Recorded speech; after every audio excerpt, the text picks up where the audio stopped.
Shabbat Shalom. This week we begin a new book in the reading of the Torah, Deuteronomy, Devarim. And the whole book, Devarim, is the retelling of the story of the experience of the children of Israel in the wilderness when coming out of Egypt. This is at the end of the last 40 years of wandering.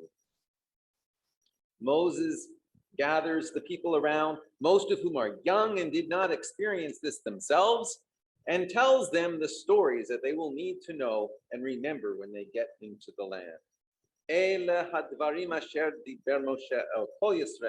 These are the words that Moses spoke to all Israel across the Jordan in the wilderness desert in the Arava. My teacher, Rabbi Arthur Green, writes, here in the book of Devarim, the story notably does not begin with Egypt, but in the wilderness.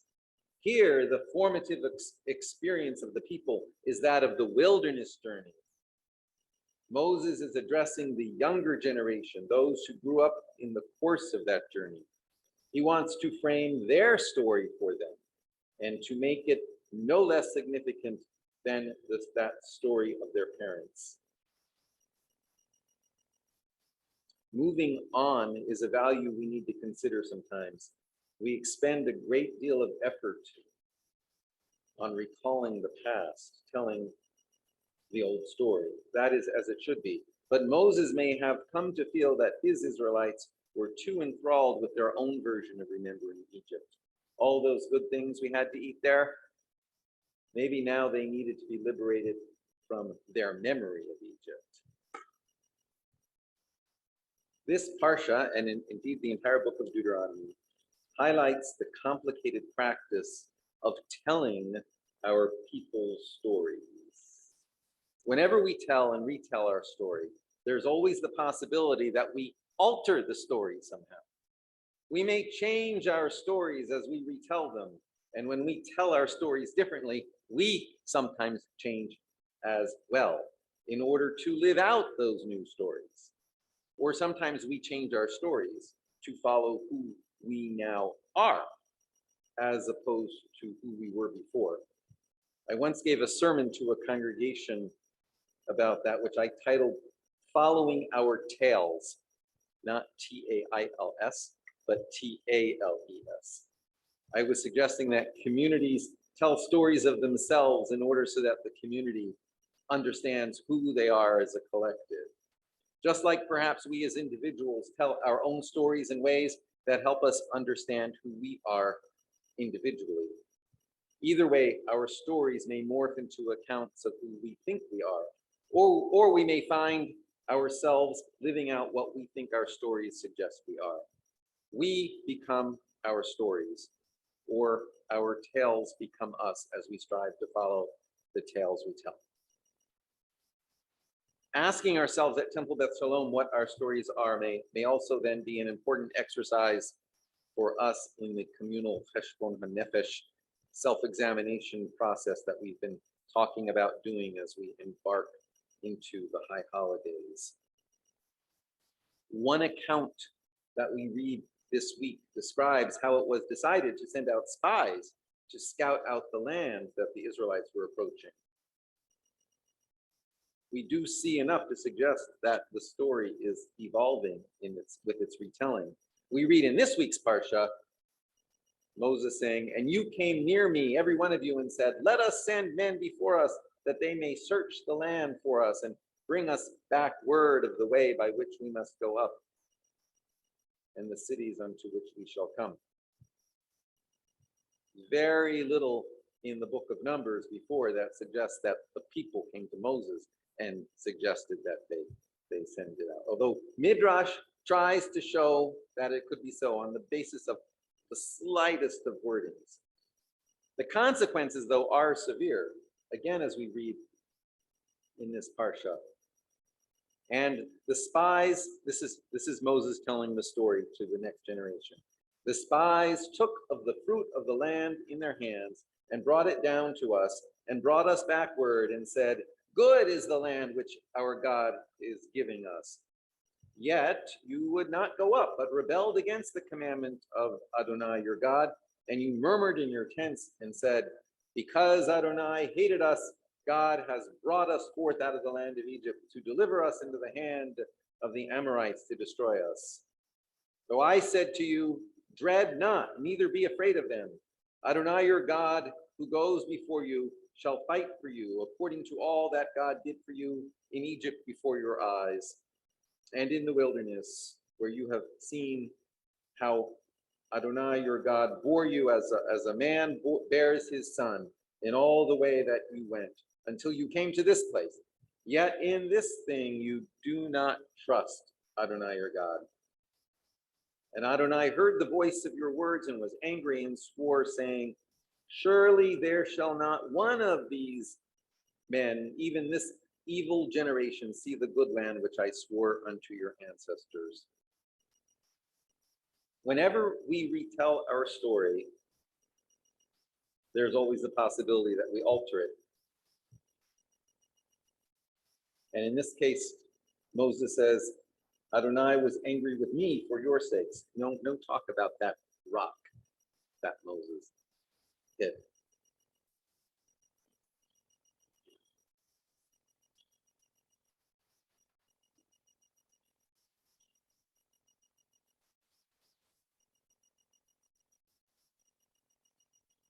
The details are different, but the consequences are the same. The people will wander for 40 years, a period that is winding up as Moses addresses them.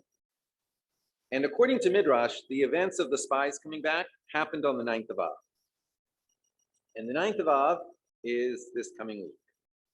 This coming week, Wednesday night and Thursday. The 9th of Av is the anniversary of the destruction of both temples. The first temple by the Babylonians in 586 BC, and the second temple by the Romans in 70 CE. So the 9th of Av commemorates the brokenness of the world. It's a commemoration of spiritual exile, physical exile, a day of mourning and broken hearts. So on Wednesday, July 27th, people will gather in synagogues with lights dimmed. They will take off their shoes, sit on the floor, and read through the Book of Lamentations, which is a meditation on the destruction of the temple and its aftermath.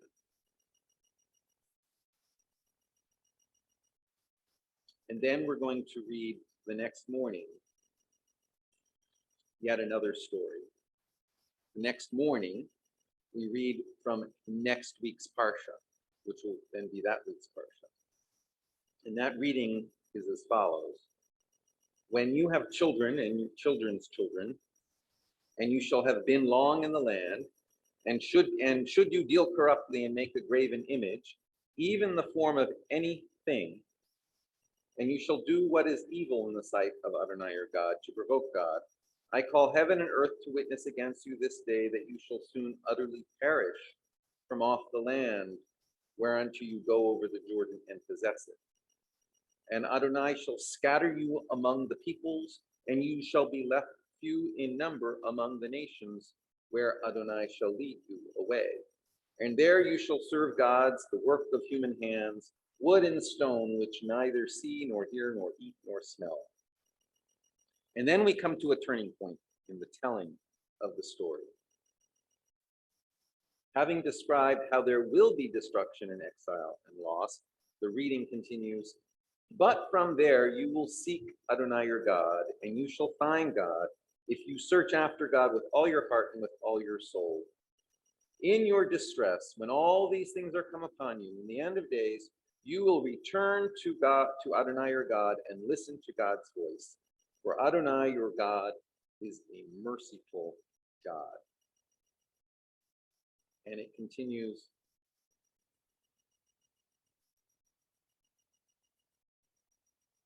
And because God loved your ancestors, know this day and lay it to your heart that Adonai is God in heaven above and upon the earth beneath. There is none else. and you shall keep God's statutes and commandments, which I command you this day. The Hebrew, V'yadata hayom v'hashevota elevavecha, ki Adonai hu ha'elohim b'shamayim mima'al v'al ha'aretz mitachat eino. Does that sound familiar? Ki Adonai hu ha'elohim b'shamayim mima'al v'al ha'aretz v'al ha'aretz. Now we take that verse, which is a culmination of how things will change. We will come back, and we're to know in our head and in our hearts on two levels. Reading this account on Tisha B'Av, essentially telling this story, changes the tone of that day going forward. The night before, at the beginning, is all darkness and despair. But in the morning, we come together, we read about that despair, and then we read about how it's going to turn to hope. And it's even more interesting to note that from Moses' perspective, as he is telling this to the people, he's saying, this is what's going to happen to you. He's telling a story of the future. He's not describing what happened in the past. He is illustrating what, from his perspective, will happen. And this adds a new wrinkle into how we use story. We use story in order to remember the past, to know who we are, where we came from, and what we are committed to. But we also use story to hope, to hold on to a vision of what we want to become so that we can live into that vision. And over again, the Jewish story of the future that is embedded into our tradition is one of hope. When we tell our story at Passover, we say that in every generation a new Pharaoh rises up against us, yet in every generation each of us is brought out of Egypt. In Jewish ritual, whenever we conclude a reading of a biblical passage or book, we are instructed to conclude on the most positive ending possible. And if the book itself ends on a negative note, we repeat at the end a previous verse that's more uplifting. So it is probably no coincidence that the end of the entire Jewish Bible, the entire Tanakh, presents a vision of restoration. The end of the book is describing the destruction of the temple in 586 BCE. And for no reason in particular, at the very, very end, after talking about the destruction and the exile, we have these final last two verses depicting 70 years later. Now in the first year of Cyrus, king of Persia, the word of Adonai by mouth of Jeremiah might be accomplished.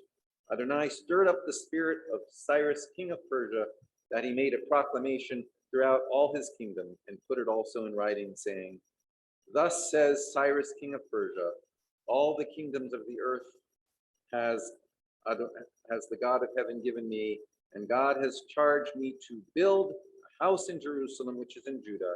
Whoever there is among you of all God's people, let him go up.